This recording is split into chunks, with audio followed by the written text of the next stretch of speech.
What's up, everybody? Welcome to Marriage and Master. It's me, your boy Hen. And as always, I got my favorite number one stunner, the co-host, Shireal. Hey, what's going on? Hey, everybody. We are glad to be back to you on a wonderful Monday. Actually, the Monday before the holiday, Independence Day. Mm-hmm. It's so good to have holidays close to the beginning or the ending of the week because you can take time off and just chill and be like, I ain't going back to work till the middle of the week. I know, it is nice. It's nice to have those 2 days. I took Monday. Oh, and yeah. we got Tuesday. I so took it's Monday. A nice 4-day weekend. I took Monday too. Mm-hmm. Plus the kids is in camp, so they ain't gonna be home on Monday. Let's go. Nice relaxing day. We can Y'all can probably still hear the rain right now. It's raining, and hopefully it'll be another rainy day tomorrow. I love a rainy day when I ain't got nothing to do. Yeah, me too. We could finish Netflix tomorrow. Yeah, I'm asleep while you watch Netflix. I gotta catch up. But anyway, glad to be back. What's been going on, babe? With me, nothing, just working. Literally, that's all I've been having the energy to do, but just working. I hear you. Same here. You know, working, doing what I gotta do, taking care of our family. Mm-hmm. As always, that's what I love to do. Well, that's what you've been doing, cause Mama Bear been down. It's all good though. It's all good. Yeah. So, last week the topic was, what was it? Cycles, right? Mm-hmm. And it was really intense. And I want to go a little bit deeper. Oh Lord. And I want to speak from the topic. Well, today's topic is going to be recognizing my trauma. Oh wow. And it's kind of like an extension from cycles. Okay. Right? And I realize in my life, when I go through these certain cycles, it's because of some type of trauma that has happened in my earlier childhood or my teens or adulthood that I didn't address. Okay. And as I've gotten older, I've learned how to recognize certain things and change it. Okay. So give me an example. All right. So for me, I was always like a shy kid. I don't believe that. Really? Mm-mm. I think I was outspoken when I was a kid, but as I grew up, I was really shy and really timid. And because I was timid and shy, when I would get around people, I would get really nervous and like, I don't know if it was like an anxiety that would come over me, or I would fumble my words. I wouldn't talk. People would be like, yo, speak up or talk louder, because I wasn't comfortable. I'm not sure of like, and maybe this is not the best example, but this is the only one I could think of just because you asked me on the spot. For me, it was like when I get around people and I'm not as comfortable, I get timid and like shy, and I don't feel as confident when speaking. Even though I might know and understand stuff, I'll be like, Why are you laughing? I'm laughing because it just doesn't even sound like you. I'm very surprised to hear this. And where do you think that comes from? What trauma do you feel like that comes from? I don't. So maybe I think it can come from my folks, Okay. my parents, and I would say this because when I would want to do stuff or would say certain things like growing up, it was always like a correction, but not in a correction where it would help me to understand why. It was a correction like, no, like, you can't do that. Like, that's not good. That's bad. Like, remember, I grew up in a very, very, very religious home. So either it had to be something to do with like church, and it was good, and if it was other stuff, it was bad. So for me, meaning like if it didn't have anything to do with church or going to church or reading the Bible or learning the scripture, it was considered like worldly. Mm-hmm. You know, and I can only speak from this perspective because like that's how I was raised. Mm-hmm. It was like one way or the highway, and then certain things like that, you take that and you grow up with those type of values or that type of teaching. And for me, it was like, if it's not this way, if it ain't related to church or dealing with God, then it's not good. Well, let me not say not good, but it's not like it's something not you should be involved in. Yeah. And so that had it weighed a lot on my decision making growing up. It weighed a lot on like how I approach things. Like I approached things like one way. And so it kept me like closed minded because I didn't understand the balance. And because I didn't understand the balance, I was like awkward to people in a sense. You know what I'm saying? When I say awkward, like being around people, Mm-hmm. timid because I didn't know how to speak. I wasn't like relatable. It was like, yo, you don't do this, you don't do that, you don't speak this way. You see what I'm saying? And so I think growing up,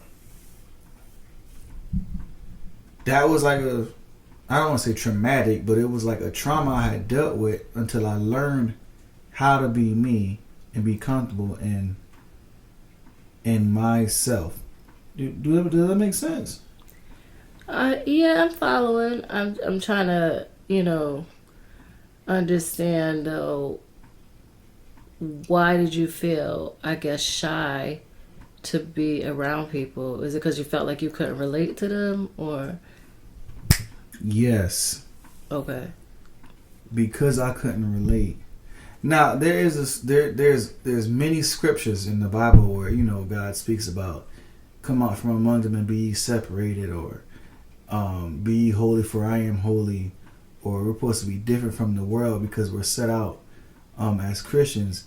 But yet and still it was like the way that, and this is such a weird conversation, the way that Christianity was imposed on me, it was like if you go to the movies, you could be going to hell. If you go to the roller skating ring, you gonna go to hell. If you listen to secular music, you going to hell. If you do this, if you dress a certain way, you know what I'm saying? Yeah. It was a lot of stuff imposed, and I think the generation before us, they had to abide by those rules, like unspoken word rules, to feel like this is the way I'm going to make it into heaven. Mm-hmm.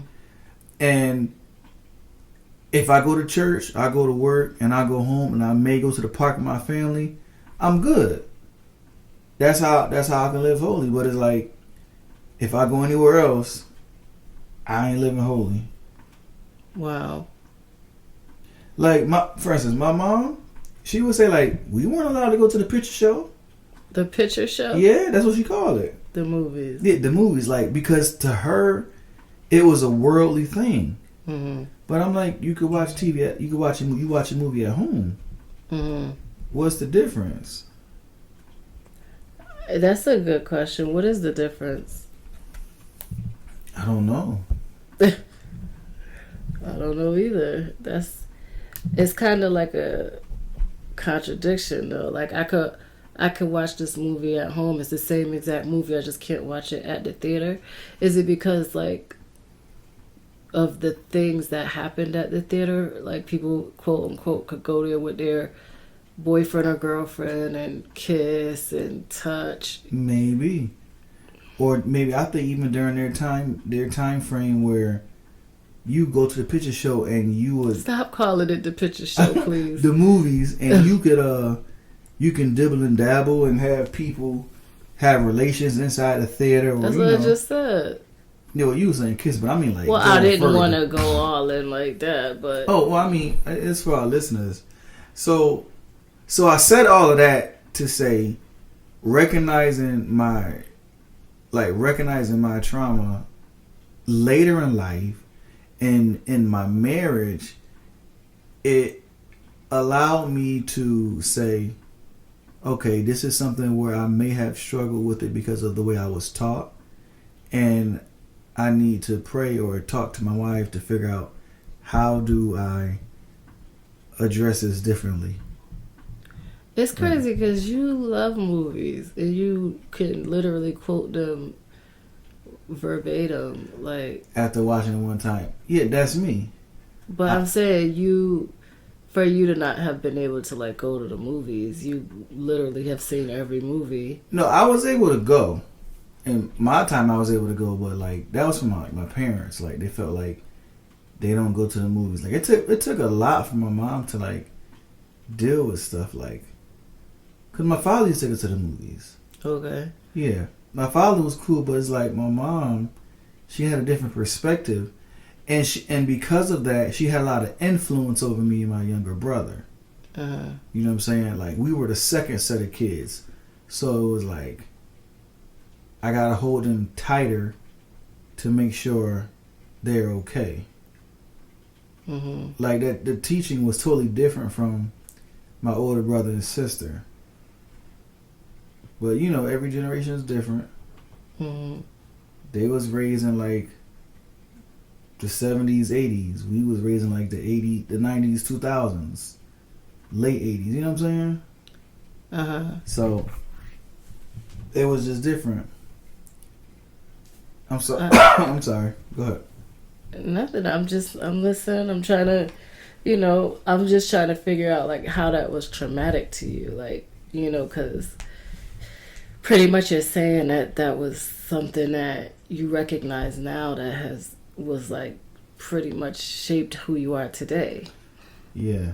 So when I say traumatic because and maybe traumatic is not the best word to describe it, but it's the only word that I can get in my repertoire, my dictionary. What? Like, that's the only word I could think of right now that would best explain, like, how I've been shaped and molded. Mm-hmm. And, like, maybe it's good, right? Because I'm older, I don't have a desire to do certain things like that. Like, you call me all the time, you be like, you're an old man. Well, you are. I'm not old. I am seasoned, Shireal. You are mad old. I'm old by nature because of, like, my parents being older, so I look at things differently. I do things differently. I don't know if that's good. I don't know if that's bad, but I know that's me. And I love it now. I'm comfortable with it. And I'm cool. I don't have a problem with it. But maybe those things I thought that was traumatic early on helped me be better balanced. And I need you to chime in because I feel like I'm talking too much on this. No, because this is kind of your topic today. You came recognizing my trauma. This something you must have felt, to make it come up. Like, it's interesting because I was, as I've been down, I've been thinking a lot about my life. I hate to say it like that, but I've been thinking a lot about, like, so I was actually thinking about my parents today, and, they weren't ultra religious, but both of them are strong, firm believers in God, and they both definitely instilled that in me, like the belief of God and to know God and about like having my own personal relationship with God, and they didn't have to beat it into me though. It just was what it was, like. And so I think that I look at how you were raised and how I was raised, and it's funny because even though your upbringing was more strict and mine wasn't, it still pretty much equaled the same results as far as like we both have a belief in God. We both have our own relationship with Him. I think that I do definitely look at religion differently than you because of that. But I also think, God makes us all a certain way for the purpose that He has for you. So, in my particular situation, I feel like my purpose is to reach people who don't necessarily have that traditional background, like that's not within the four walls, Yeah. And that's why I believe my gifting is not of preacher or teacher. It's more of like hearing from the Lord and speaking what that word is for that moment. And I think that's why I kind of always say, and I think that's why God has spoken to me really about my words and how powerful they are, and like what I say, because those words have power. It's like because He's trusting me to say things that are gonna ignite something in people. So I have to be very careful about the things that I say, and I think that knowledge of that kind of puts me in a peculiar place where I have to be like always conscious of like what's coming out of my mouth. And it's funny because it's like that's always been like a thing for me, like it's always been like a word to me that I had to watch what come up. Like I always tell the story of my aunt. She used to tell me, everything that come up don't need to come out. Like, so it's like always been kind of like God has been telling me like to just watch the power of your words, I guess. And I don't know if that's, necessarily trauma for me, but it's definitely something that has been instilled in me and like literally sticks to me to this day, Well, I would agree with I wouldn't say traumatic. I would say it's very you gotta always pay attention and be on your P's and Q's of what you say. So it's like your conscience is seared with that. Remember when you're talking, remember the effect, because you never know who's listening. Yeah. But I think the whole point I'm saying is I don't know if that's trauma that happened to me, but it's definitely experience that I've been through that really just teaches me to make sure I'm conscious of what I'm saying. Because that's definitely a big part of who I am and what my purpose is. But again, I was able to learn that and recognize that. And God is still able to use me. And my parents didn't have to shame me to it. Not saying that your parents shamed you to your relationship with God, but it's almost like I got to choose it on my own. I don't know. Nada, that's interesting. It's crazy how we even on this topic, because I'm thinking in my mind, well, how does this relate to our marriage? Right?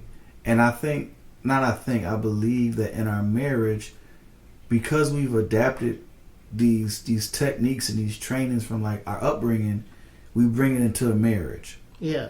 And now we're forced to blend your teaching, your upbringing, and my upbringing and make it work. And not just that, we also have to now mold these little humans of ours with this blended upbringing, right? So it's it's funny. So it's how I always be when your mom or somebody will say about our kids, oh, they're a little preacher, or they're a little deacon, or they're a little, and that frustrates me. I don't like that. I feel I don't know, don't put that pressure on my kid. You know what I mean? If that's what God is going to call them to do, let them figure that out. Yeah. But I don't know. But then I got to look at it too, it's like with your family calling someone a preacher or a prophet or whatever is almost like in other families calling them a doctor or a lawyer, or it's almost like a status thing. And I think, that's also something I struggle with in the traditional church. Is like, I feel like a lot of times I see people in a traditional church and they look at those titles as like status, and I don't feel like that's right. Like, I mean, I don't know if that makes sense. Like, no, it makes a whole lot of sense. I think over time, right, and through the elevation and just the way the church, the traditional, maybe Pentecostal, black church has, I don't want to say black, but some Pentecostal churches, they have it like that, where you look at it as like a status, like, oh, they ain't nobody because they're not preaching, or they're not doing this, or they're not doing that. And I don't think it's right to do that. You get where I'm coming from? yeah, I mean, Okay, I just make sure I was clear. you're clear. I'm just saying, like, I'm just saying that it shouldn't be a status. It shouldn't be like a thing of vanity, where I feel like it kind of really touches that line when it's like almost like, ooh, like, look at the preacher, or ooh, it's like, it's not supposed to be that around that. It's not even about you like that. Being a preacher or a prophet or anything, it should be more of a humble experience, not a like putting me up on a pedestal experience, you know? You're right. But a lot of people over time have taken that gifting that God has given them and has misscrewed it. And so when it's presented to the people, it doesn't necessarily appear like a gift from God. It appears like, this is what I have achieved, and this is where I'm at, and this is why you should listen to but it's a gift from God, and it's not about your achievement. No, I'm saying like some people have misscrewed the gift, have Misconstrued. misconstrued, have abused the gift. You know what I'm saying? And changed it. And so the perspective of these gifts that God gives people is like, yeah. You know what I mean? I wonder why, like, I wonder if that's why it's traumatic for me, though. Like, I can't remember what happened, or I can't pinpoint a reason. All I know is, like, and it's funny, I've had my own experiences in and out of the church, like traditional churches. But it wasn't until we got married where I've actually been a part of a church, like, this long and active, like, been an active member and all, like, I've never actually, not for this amount of time, because number one, we were never in a space that long. Me and my family moved a lot, but it's like, now that I'm seeing it firsthand, I feel like, and it's funny, it's not the first time I'm seeing it. I feel like I've obviously, like I said, we've been a part of a lot of churches, but I think back to when we first met and I found out you were a minister, and it was almost like, to me, like, oh, I can't date him. I don't want to be a first lady. He's a minister. I don't even want to, like, be involved with that type of person. And it's interesting, like, I feel like because of the images that I saw growing up, like, from the bouts in church that I had, it was always like this, like, I guess this thing that wasn't appealing to me. And I guess it comes from the vanity of it, from the, like, not being humble with it. Like, it's funny, I was a part of this church before I met you, and it wasn't a Pentecostal church, it was a Methodist church. And the first lady used to always sit in the back. She never sat, like, she never was in the front. She was never in the pulpit. She always sat in the back. And I loved her. I used to be like, yo, that's, like, it was something about that for me. Like, she wasn't trying to be nothing. Like, she wasn't using that title as a thing to be like up front. Like, and that was attractive to me.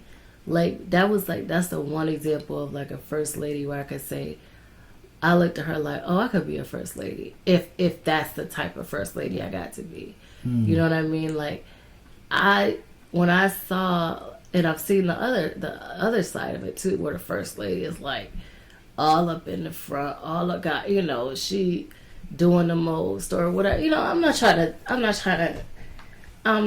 down none of that either. What I'm saying is, to me, it's just when I think about those gifts that God gave his body, it's a humbling thing. It shouldn't be, in my opinion. I could be totally wrong. And you should be proud of it, I guess, to an extent. But it's like, it should be more humbling than anything, Yeah, I'm with you. I agree 100%. It should be humbling. Like, anything you do for God, and anything you can do for his people, or, be an example, or whatever it is, be humble with it. And just be genuine and true. But this topic is crazy. I don't know how we got all the way over here. This topic doesn't even make sense. I don't even know what, like, the topic itself.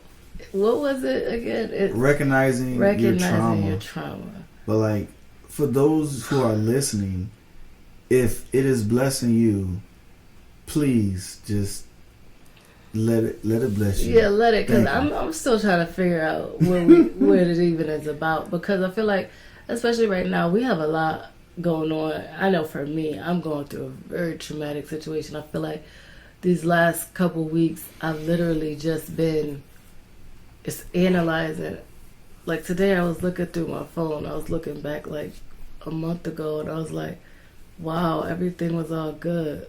Like, why, Lord, did you pick this to happen to me? Like, what is happening to me? And I feel like this is a very traumatic experience for me, and I'm like literally like every day, daily asking God, like, why is this happening to me?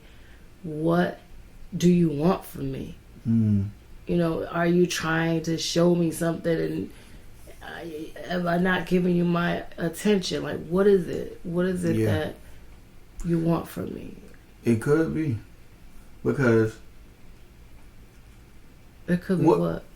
That he could be getting your attention, or getting ready to bless you, or it's birthing something inside of you. Because I think if we're totally honest with ourselves, every time something traumatic in our life happens, right, or God allows it to happen, something great comes after that or out of that. Through pain is like power. You know what I'm saying? Your books would have come unless there was like some type of pain that happened. You see what I'm saying? Not to say that your pain will equal like powerful things in God, but it's a part of it, a part of your journey. From this situation that's traumatic is humbling you, and something greater is gonna happen like after that. And we don't know yet, but something's coming.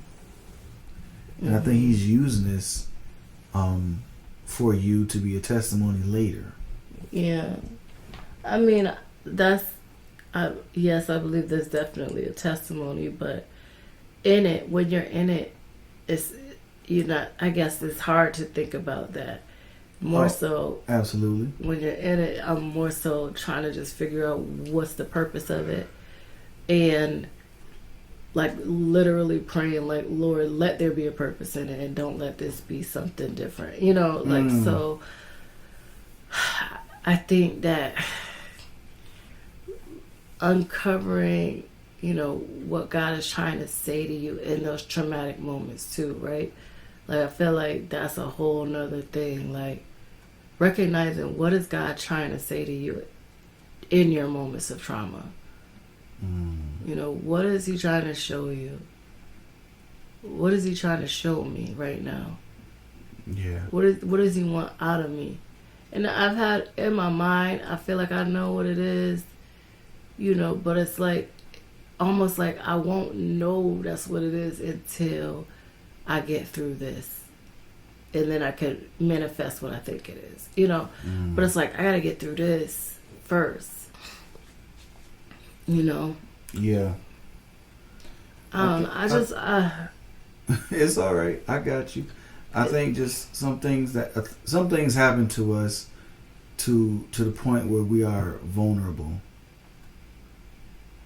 and we are open, or we're broken and we're bruised and we need repairing.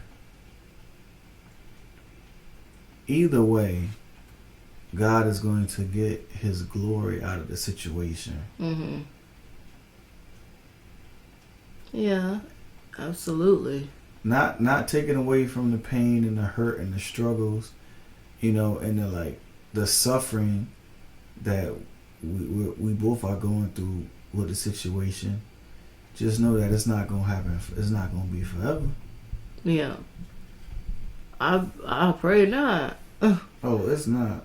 You know, it's interesting because it's like before, well, in the midst of this is falling in the midst of all these great things that were happening, right? It was like this abundance of like overflowing blessings that we were seeing kind of come to manifest, and then it's like in the middle of all that. Wow, I feel like, okay, in the middle of all that, it's like, I think we talked about this last week, God kind of humbled us, like stopped us in the midst of all of that and said, okay, hold on, I need y'all to hold tight real quick. And I feel like this happened, and now it's back to just being humble, being like prayerful, like seeking him more, you know, instead of having that opportunity to be full of pride or excitement or you know, not just making sure we know it's not about us. You know, that's, I don't know. So it's like, how do you kind of like be happy in these moments of humbleness? You ever heard people, well, you know the saying, like having tears of joy? People be like, I'm not crying because I'm sad, I'm crying because I'm happy. Yeah, but right now I'm crying because I'm just crying. I'm just trying to figure out, like, It's not funny, but it's funny. I'm just trying to figure out. And I think too, because what happens for me, like, and I have to be very careful, but I start to look at it more so like some things I start to doubt, like, were we going in the right direction? I know we asked for all those things, but are you stopping this train right here, right now, because you don't want us to go in that direction? You know what I'm saying? Like, so not that I'm doubting, but I'm definitely cautious, like, about our moves. Like, are you stopping us for a reason? You know, because this train, like, it was like on a projectile, and then it's just like complete halt. You know, so I'm just trying to figure out. No, it's not in a halt. I don't see. I'm glad you said that. I don't look. Okay, I'm listening. I don't look at it as a halt. I look at it as now we're in a tunnel where there's no light. And so now we can't see the road, but we on a train. The trajectory has not stopped at all. We just, now we can't see where we're going. Now we really walking by faith and not by sight. Yeah, I guess so. I don't know. Yeah. I think if this topic is, if we're going to bring this full circle, the recognizing of my trauma is like, almost like, I think for me, my trauma is not being able to accept the fullness of God without trauma. Like, I feel like I almost brought this on myself. Because instead of me just rejoicing and being thankful, I was doubting it as it was happening. So it's like the Lord had to say, okay, you obviously always need trauma for you to believe something is real. So here, take that. Wow. That's deep. Sometimes, what? You need trauma to recognize that it's real. Wow. I don't know. That's powerful. But it's also something that I want to. What my lesson is from that is, okay, Lord, I'm just gonna believe you from now on. You ain't got, like, I don't want to go through something just to believe that you're there. You know, I'd rather just start rejoicing in it. You ain't gonna have to do this to me ever again. Yeah. You know, the next time those blessings start to flow, I'm just gonna say thank you. I'm not gonna question it. I'm not gonna doubt it. I'm not gonna, I'm gonna just say thank you. That's all I got. Because I don't wanna have to deal with these kind of things like forever. Yeah. Wow. This is a good topic. How do you feel? I feel fine. I feel fine regular. too. I'm not. Listen, I appreciate you, babe. I love you. God love knows you. I do. And we love y'all. Thank y'all for listening. Yeah. I will give you this takeaway. Recognize your trauma. Recognize what it is that causes you to be who you are. And things that we as men and as women, as husband and as wives, need to work on in order to better our marriage. Excuse me. I almost said marriage is like plural. Only married one time. Yeah. Yeah. Please tune into the podcast every Monday. Spotify, Apple Podcasts, Google, iHeartRadio. We're everywhere. Yeah. Become a supporter. Support us. Let us keep this thing going. Yeah. All right, y'all. Thank you so much for tuning in again. And we'll check you out next week for Marriage Unmastered. We promise the video will be back soon. All right. Peace. Bye.